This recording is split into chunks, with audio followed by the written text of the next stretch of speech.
प्रणाम गुरुदेव गुरुमा। गुरुदेव, जिंदगी में बहुत बदलाव आया है। जीना बिल्कुल अलग सा हो गया। ये कब तक रहेगा ये तो नहीं मालूम। और गुरुदेव, हम जब मैं मेरे पार्टनर के साथ संभोग में गया तो उसमें ये हुआ भी, स्पर्म तो रिलीज हो गया बॉडी से, पर एनर्जी रिलीज नहीं हो रही। और वो उसके बाद भी मैं कंटिन्यू कर रहा हूँ। जब तक मेरे शरीर ने अलो किया मैं कर किया मैंने। उसके बाद मैंने चरण स्पर्श किए और ध्यान में बैठ गया, और ध्यान में मेरी एनर्जी रिलीज हुई और फिर मैं सो गया। और मैंने पार्टनर से पूछा भी तुम्हें कैसा लगा, तो उसने बोला कि ये सब मुझे ऐसा लगा भी ऐसा चलता ही जाए, खत्म ना हो ये कभी। उसने मेरे को ऐसा किया।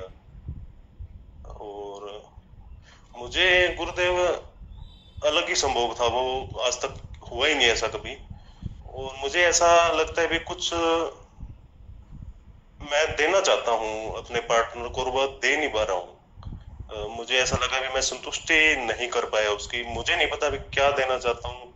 मुझे ऐसा लग रहा है भी मैं कुछ और देना चाहता हूँ मेरे पार्टनर को, और वह नहीं दे पा रहा हूँ मैं। गुरुदेव, इसके बारे में कुछ बताएं। गुरुदेव, बहुत ही अच्छा लग रहा है, मतलब क्या ही बताऊं। धन्यवाद गुरुदेव, धन्यवाद, बहुत बहुत धन्यवाद। प्रणाम आपको और प्रणाम आप सभी को। जब हम शिविर में होते हैं और जब हम शिविर में होते हैं और गुरु के प्रति समर्पित होते हैं, जीवन तो पूरा ही बदल जाता है। फिर वो कब तक टिकेगा? जब तक तुम चाहोगे तब तक टिकेगा। मगर इसे ये ना समझ लेना कि बस हो गया सब कुछ। ये सीढ़ियां हैं। एक शिविर में ऐसा हुआ, दूसरे शिविर में कुछ और गति होगी। जैसे हमारे शिविर में साहू था, है ना, मेरे एक साधक हैं साहू। वो पहले शिविर में आए तो उनके अंदर बहुत बात थी, बहुत सारी बातें हुई, हंसी मजाक हुआ। दूसरे शिविर में आए तो ठीक ठीक। तीसरे शिविर में आए तो थोड़ा कम बोले। अब वहां आए तो बिल्कुल ही नहीं बोले। तो शिविर जो है, वहां से सही मायने में तो शिविर से जिंदगी चेंज होती है। तो मैं सभी साधकों को कहूंगा, यदि तुम्हें मौका हो और सुविधा हो तो शिविर जरूर ज्वाइन करें। चाहे वो 1 दिन का हो, चाहे वो 3 दिन का हो, चाहे वो 7 दिन का हो, चाहे वो 10 दिन का हो, शिविर जरूर ज्वाइन करें। और जब शिविर ज्वाइन करें तो ये समझ लें कि हम गुरु के प्रति समर्पित रहेंगे। क्योंकि शिविर में भी कई बार गुरु ही आ जाते हैं। एक गुरु की जगह वहां कई गुरु हो जाते हैं। तो ये समझ लें कि हम कुछ समझने गए हैं। ठीक है, अब आगे बात करते हैं। अब जो वहां पर हमने तंत्र की विधि करी काम वासना को लेकर, वो विधि को अगर हम डेली करते हैं, मैं ऐसा नहीं कह रहा कि वो विधि को हम डेली करते हैं तो काम वासना नहीं उठेगी, उठेगी। अगर आपके पास सुविधा है, आपके पास पार्टनर है, पति है, पत्नी है, तो आप भोग सकते हैं। और अगर पति पत्नी नहीं है तो आप उसे कंटिन्यू करेंगे तो वो आराम से कन्वर्ट हो जाएगी परमात्मा की ऊर्जा में। अब हमारे पास पार्टनर भी है। अब हमने उसे भोगना चालू करा। अब हमने अपने पार्टनर के साथ प्रेम में उतरने का सोचा और हम प्रेम में उतर गए। अब वीर्य तो रिलीज हो गया, वीर्य तो निकल गया, मगर ऊर्जा नहीं निकली। यही मेन बात है। इसी को ब्रह्मचर्य कहते हैं। वीर्य तो पदार्थ है, वो तो मिट्टी है, वो तो निकल भी जाएगा तो शरीर में बनता रहेगा। वो निकल गया मगर ऊर्जा नहीं निकली। और फिर ध्यान में बैठने के बाद ऊर्जा रिलीज हुई। और फिर ऐसा संभोग पहले कभी नहीं हुआ। इसे ही कहते हैं तांत्रिक संभोग। आधे घंटे चला, हो सकता है अगर तुम इसे थोड़ा और गहराई में उतरो तो हो सकता है 24 घंटे, 48 घंटे, 72 घंटे चले। क्योंकि तंत्र में तो इसकी कोई लिमिट नहीं। मैं तो कह रहा हूं 3 दिन, तंत्र में तो ये 7 दिन चले, हो सकता है 21 दिन चले, हो सकता है पूरी जिंदगी चलता चला जाए। तुम उसी अवस्था में ही ठहर जाओ। अब ना तो तुम्हें पार्टनर के शरीर की जरूरत है और ना तुम्हें तुम्हारे शरीर की जरूरत है। अब वही समाधि हो गई। अब समस्या कहां आई? समस्या आई कि मुझे ऐसा लगा कि मैं अपने पार्टनर को कुछ देना चाहता हूं और मैं दे नहीं पाया। दो चीजें घटित हुई, दोनों को हम समझ लेते हैं। और जब पार्टनर से पूछा तो पार्टनर ने कहा कि ये ऐसे ही होता रहे। जब हम काम में उतरते हैं, प्रेम में उतरते हैं, तो पुरुष की मनोदशा एक अलग होती है, स्त्री की मनोदशा एक अलग होती है। काम पुरुष के लिए एक लक्ष्य हो सकता है, स्त्री के लिए प्रतिपल जीना हो सकता है। स्त्री प्रतिपल उसे जी रही होती है, उस क्षण में भी जी रही होती है। कभी आप देखें गहरे प्रेम में उतरे तो स्त्री आंख बंद कर लेती है, वो भीतर उतर जाती है, और पुरुष को देखे तो वो आंख खोल के देखता ही रहता है। उसकी आंखें बंद नहीं होती जब तक शक्ति निकल ना जाए। स्त्री तो उसमें भी संतुष्ट है, उसमें भी खुश है, क्योंकि जो परमात्मा घटना चालू हुआ वो पुरुष को तो जब घटेगा जब वो सारी ऊर्जा को फेंक देगा, तब उसको वो घटेगा, और स्त्री को वो प्रतिपल घट रहा है।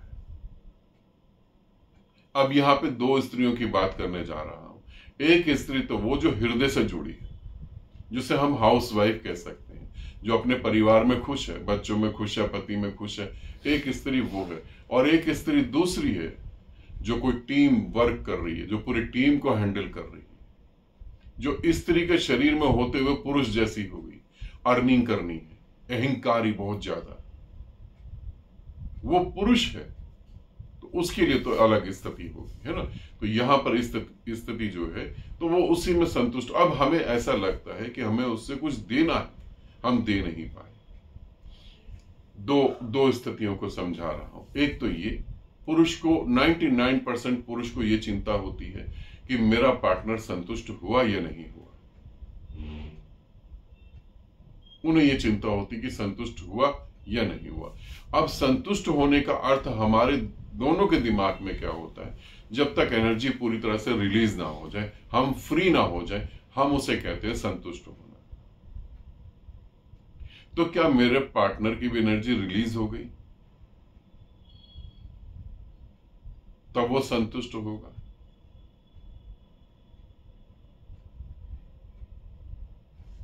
फिजिकल बॉडी को और साइकिक बॉडी को लेकर चलेंगे तो यही थ्योरी है कि एनर्जी रिलीज हो जाएगी तब आप संतुष्ट होंगे।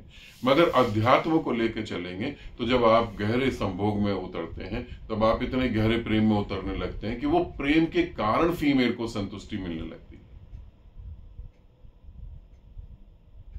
फिर मैं उससे कुछ देना चाहता था, दे नहीं पाया। पहली बात तो यही जो हमारी मान्यताओं में घुसी है, जो हमारे दिमाग में घुसी हुई है, कि उसकी भी एनर्जी को रिलीज हो जाना चाहिए तभी वो संतुष्ट होगी। और फिर ये बहुत घृणा और पाप जैसा लगता है कि हम संतुष्ट हो गए और वो संतुष्ट नहीं हुई। ठीक है ना। तो इस वजह से ऐसा लगता है कि मैं जो देना चाहता था वो नहीं दे पाया। अब दूसरे पहलू को भी समझते हैं, जो मेरे भीतर घट रहा है, जो वो परम शांति, परम मौन, जो परम आनंद मेरे भीतर घट रहा है, वो मैं उसे देना चाहता था और वो नहीं दे पाया। अगर एक पुरुष गहरे ध्यान में उतर जाए तो उसके साथ रहने वाली स्त्री स्वयं ही परमात्मा को प्राप्त हो जाती है। अगर एक स्त्री परमात्मा में उतर जाए तब पुरुष भी परमात्मा में उतर जाएगा, ऐसा नहीं होता है। पुरुष को तो फिर भी मेहनत करनी पड़ेगी, स्त्री को मेहनत नहीं करनी पड़ती। क्योंकि इतनी स्त्रियां मैंने देखा जो इनलाइटेड हो जाती है, उनके पुरुष इनलाइटेड नहीं हो पाते, उनके पार्टनर इनलाइटेड नहीं हो पाते, घृणा से भर जाते, वो समर्पित ही नहीं हो पाते। वो कहते हैं इसको क्या पता परमात्मा घटित हो गया, गुरु ने बोल दिया इससे कुछ घटित नहीं हुआ। एक पुरुष का अहंकार होता है ना, वो टूटता नहीं है। अगर पुरुष परमात्मा को प्राप्त हो जाए तो उसकी पार्टनर जो है, उसकी पत्नी या उसकी फ्रेंड जो भी है, वो अपने आप ही परमात्मा में उतर जाती है। तो हम जो देना चाहते हैं वो उसे दे नहीं पाए, जो हम देना चाहते हैं वो उसे ऑलरेडी मिलना चालू हो गया है, वो मिलना चालू हो गया उसे। अब हमें आगे क्या करना है और इसे कैसे बढ़ाना है ना। आधा घंटा तो कुछ भी नहीं है, आप 4-5 घंटे भी इसे बढ़ा सकते हैं। तो जो वहां पे विधि करी थी उस विधि को आप रोज करें, कोशिश करें। और प्रेम अलग अलग तरीके से बहता है, जरूरी नहीं होता। प्रेम जो है, प्रेम बहुत अलग है, विराट है प्रेम। उस विराटता में एक एक क्षण जो है, एक साइड जो है, एक छोटा सा मार्ग जो है वो है संभोग। वो छोटा सा एक मार्ग है। अब जैसे प्रेम है, किसी को गले लगा लिया, ये भी प्रेम की अभिव्यक्ति है। किसी का हाथ चूम लिया, ये भी प्रेम की अभिव्यक्ति है। किसी के साथ बैठ के खाना खा लिया, किसी को अपने हाथों से खाना खिला दिया, ये भी प्रेम है। किसी के आंसू पोंछ दिए, ये भी प्रेम है। और किसी के साथ तुम गहरे प्रेम में उतर के संभोग में चले गए, वो भी प्रेम है। तो अब अपनी पत्नी को और अपने बच्चों को जितना प्रेम कर सकते हो उतना प्रेम करो। और देखो ये सब चीजें बढ़ने लगेंगी और सब कुछ बदल जाएगा। और अगर ऐसे ही चलते रहे तो हो सकता है कि भविष्य में शरीर की जरूरत ना पड़े, न तुमको, न तुम्हारी पत्नी को, और न ही तुम्हारे बच्चों को। एक आनंद में प्रेम हो जाए, एक परिवार आनंद में परिवार हो जाएगा। ऐसा ही होता है। तो जो घटा वो बड़ा मजेदार घटा। मगर हां, मैं ये कहूंगा, अपनी पत्नी के साथ साधना करो। और जिनकी पत्नियों को कुछ घट गया वो अपने पति के साथ साधना करो, अगर संभव हो तो। और जो लोग काम वासना से परेशान हैं, जल्दी मैं तंत्र का एक शिविर लेने जा रहा हूं। शायद नवंबर में या दिसंबर में होगा, और नेपाल में होगा तंत्र शिविर। तो जो भी साधक इंटरेस्टेड हो वो तंत्र के शिविर में आए। और ऐसा नहीं है कि काम वासना सिर्फ पुरुषों में होती है, स्त्रियों में भी उनसे ज्यादा होती है। तो अगर आपको लगता है कि हाँ, हमें काम वासना से मुक्त होना है, तो तंत्र के शिविर में आए, उसी में ये काम हो सकता है। और दूसरी मैं बात एक कहना चाहूंगा, फिर वीडियो को समाप्त करता हूं। आप सभी वासनाओं को छोड़ दें। द्वेष, ईर्ष्या, क्रोध, अहंकार, आप सभी को छोड़ दें। आप सिर्फ काम वासना से मुक्त हो जाए और आप पाएंगे आप सभी वासनाओं से अपने आप मुक्त हो गए। आपके अहंकार के गहरे से गहरे जड़ में काम वासना ही है। काम ही है मेन। जो आपके पास विराट वृक्ष है ना, अहंकार का, ईर्ष्या का, द्वेष का, क्रोध का, जेलसी का, उस वृक्ष की जो, उस पेड़ की जो जड़ है ना, वो है काम वासना। जो काम से मुक्त हुआ वो सभी बंधनों से मुक्त हो गया। इसे ऐसे समझे। आज पूरी पृथ्वी को जरूरत है एक निस्वार्थ प्रेम की। मगर वो निस्वार्थ प्रेम कहां से पैदा होगा? जब हम काम वासना में पड़े रहेंगे तब तो नहीं होगा। और पता है क्या, मुझे ऐसा लगता है हर गुरु को काम वासना पे बोलना चाहिए। इस काम वासना को लेकर इतने परिवार बर्बाद हो रहे हैं। अगर हम इसे ढंग से जी लेते तो हमारी पृथ्वी पर वेश्याएं नहीं हो सकती थी। इसे समझना। पुरुष की हालत काम वासना में इतनी दीन हो जाती है, इतनी दीन हो जाती है कि मैंने जो देखा है, वो जिस स्त्री के पीछे काम वासना में डूब जाता है, अब यूट्यूब वीडियो पे क्या बताऊं तुम्हें, यही बता देता हूं, वो उसकी चप्पल भी चाट के खुश हो जाता है। इतना इतना नीचे चला जाता है वो। इसे समझो और इससे मुक्त हो।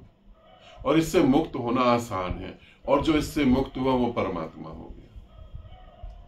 इसे समझो जरूर। मैं कह रहा हूं तुम कोई साधना करो या ना करो, कुछ करो या ना करो, इससे बाहर निकल जाओ बस। और इससे बाहर निकलने का उपाय है, ये बहुत जरूरी है। ठीक है, तो अभी जो मैंने बताया,